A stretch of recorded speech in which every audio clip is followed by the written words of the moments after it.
Assalamualaikum warahmatullahi wabarakatuh. Bertemu lagi dengan saya Ana Robiato Jana. Kali ini saya akan membahas sesuatu yang lagi hangat diperbincangkan di dunia pendidikan di era pandemi COVID-19 ini. Oh iya, ini merupakan salah satu tugas akhir mata kuliah etika profesi yang diampu oleh Ibu Putik Rustika MPD. Di samping belajar online atau belajar daring yang sangat membingungkan bagi siswa, ada juga isu tentang belajar berkelompok yang saat ini sedang diterapkan di beberapa wilayah, termasuk di wilayah saya sendiri sudah menerapkan belajar berkelompok untuk siswa dasar. Nah, nanti tuh dari satu kelas itu guru membagi 3-4 kelompok yang berisikan anggota siswanya itu 4-6 siswa kayak gitu. Nanti guru tuh mengajar bergantian dari kelompok satu ke kelompok yang lainnya. Nah, ini dia ada bukti foto yang telah saya ambil yang menunjukkan siswa dan gurunya itu sedang belajar berkelompok. Ini dia.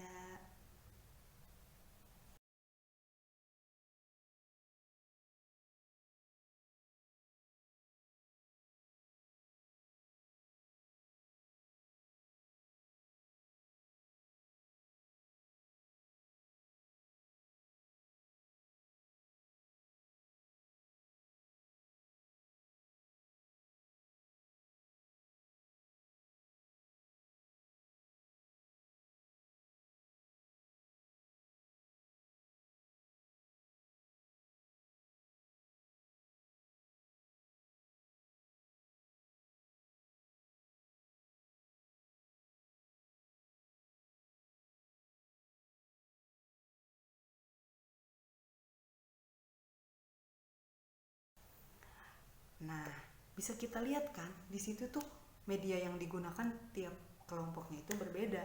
Ada yang menggunakan papan tulis, tapi papan tulis yang kecil ya. Terus ada yang menggunakan kertas karton, terus ada yang hanya menggunakan buku panduan saja, dan ada yang menggunakan media elektronik berupa laptop kayak gitu. Nah, sebenarnya belajar berkelompok ini lebih efektif sih daripada belajar daring kayak gitu.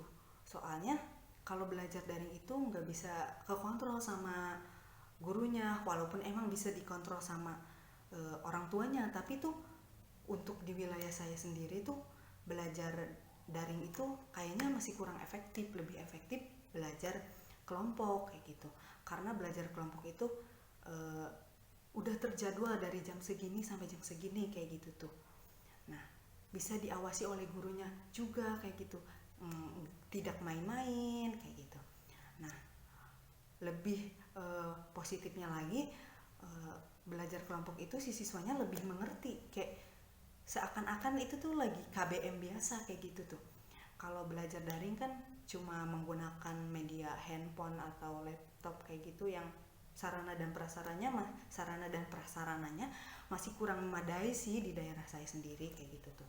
Jadinya lebih efektif belajar secara berkelompok, karena iya, selain bisa tatap muka kayak gitu tuh siswanya lebih mengerti.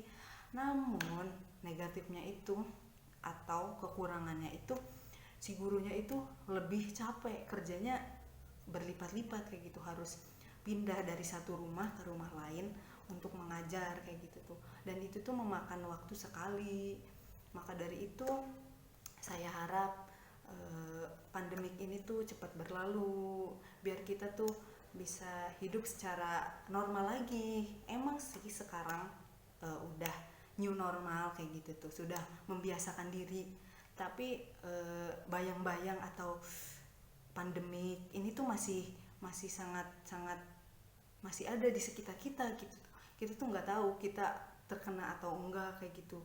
Nah, jadinya saya harap semoga pandemik ini cepat berlalu dan kita bisa hidup secara normal kayak gitu.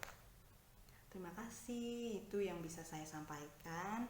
Kurang lebihnya mohon maaf. Assalamualaikum warahmatullahi wabarakatuh. Sampai berjumpa lagi.